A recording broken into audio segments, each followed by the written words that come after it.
Troubadour Thomas took a big stick and made a foot out of it.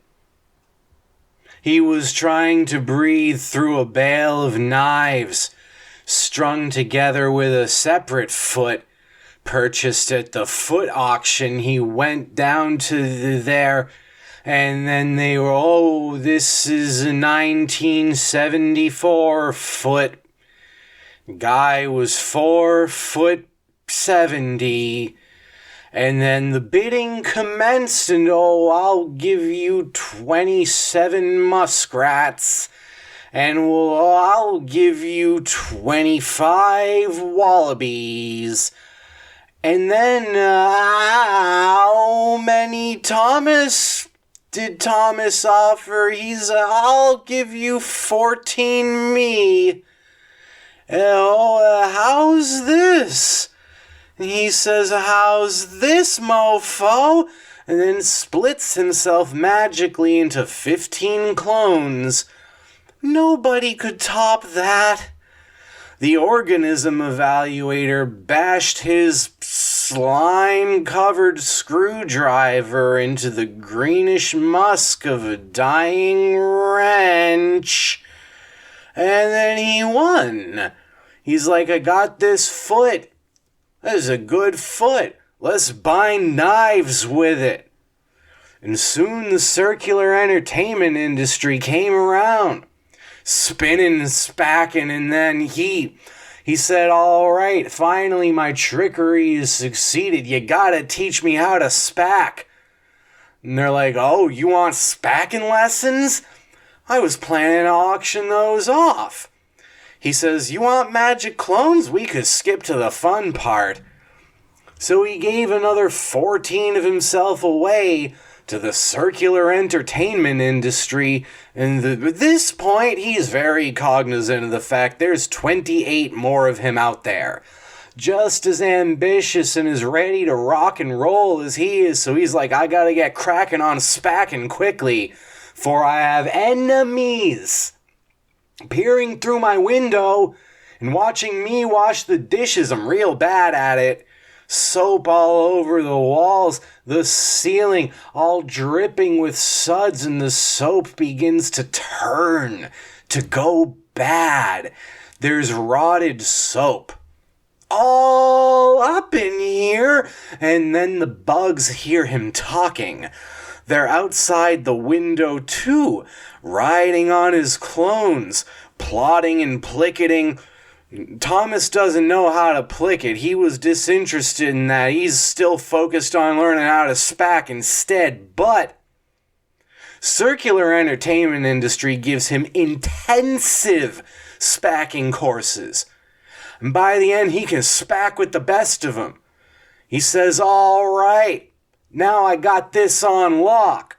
I'm about to head out into the world and make manifest my supremacy. So he goes right on down to the open mic night. All sorts of openness. People going on political screeds, original slam poetry. Folks winking at the microphone so close to the microphone you can hear the wet lid slide across the dry eyeball. He gets up there, they're like, what originality have you got for us, Thomas? Troubadour Thomas with the stick foot breathing through a bale of knives? He's like, ha ha ha, I'm gonna spack. They're like, you're gonna spack? Oh no. Are you sure you don't mean speak? That's usually what the microphone's for. And he says, no. I'm speaking now, but I'm about to spack. So he spoke and then he spacked. And everybody's left there saying, well, I guess we have a new god. Fine. An open mic night, oh my goodness, that's step one, phase one of the plan. Next, he goes to the cosmetic surgeons, standing in line outside, clutching his ugliness voucher. People in front of him are like, oh, I'd like to have a skinnier neck. oh, I'd really appreciate it if you could remove some of me. I'm large. And then he strolls up and they give him the once-over and say, rhinoplasty? He's like, no, I'm gonna spack. They say, that's not surgery. And he goes, beg to differ, doc. And he spacks all over them. They're like, we've been spacked. And they too, everybody cancels their surgeries. And they say, we're this guy's apostles now.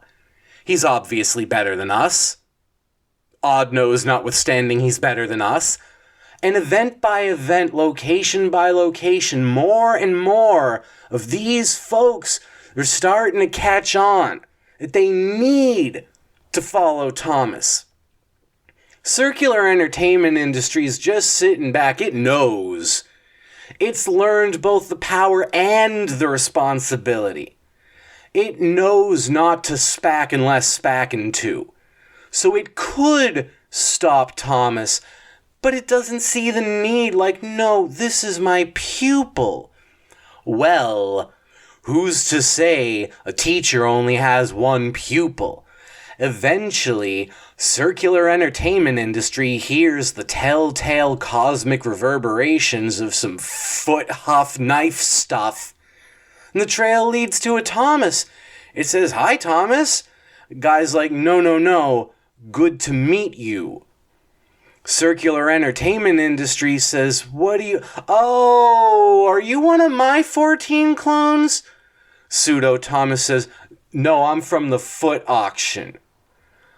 Okay, circular entertainment industry continues. So I'm gonna go out on a limb here and say, yep. Thomas clone cuts him off. Spacking lessons, please. Meanwhile, original recipe Thomas is out one day, just mesmerizing people, right? Outside the cafe, a guy had been busking there. 100% Bob Dylan songs, so Thomas did us all a favor and paid him to stop, then took his place. Did his thing, and everybody's enraptured. But another Thomas struts up like, I challenge you to a spack off. Thomas Prime had known this was coming, right? There is no way. You don't take 28 exact psychic copies of yourself, shunt them out into the world as payment, and expect it won't come back to you. And sure enough, who should show up behind Thomas Double Prime? A whole bunch. Whole bunch more. Matter of fact, just doing the math real quick. Hang tight. -1. 41 more Thomases.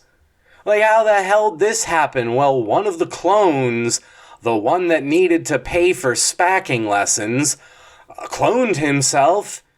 Apparently 14 is their magic number. I don't really know what to tell you on that one. And so the spack-off began. And now Thomas Prime had gotten there first, climbed that mountain. He was ready. He won, wrecked this clone, spacked him half to death. But then something began to rumble. It was the bugs living in Thomas Double Prime. It's a trick, he's a Trojan Tommy.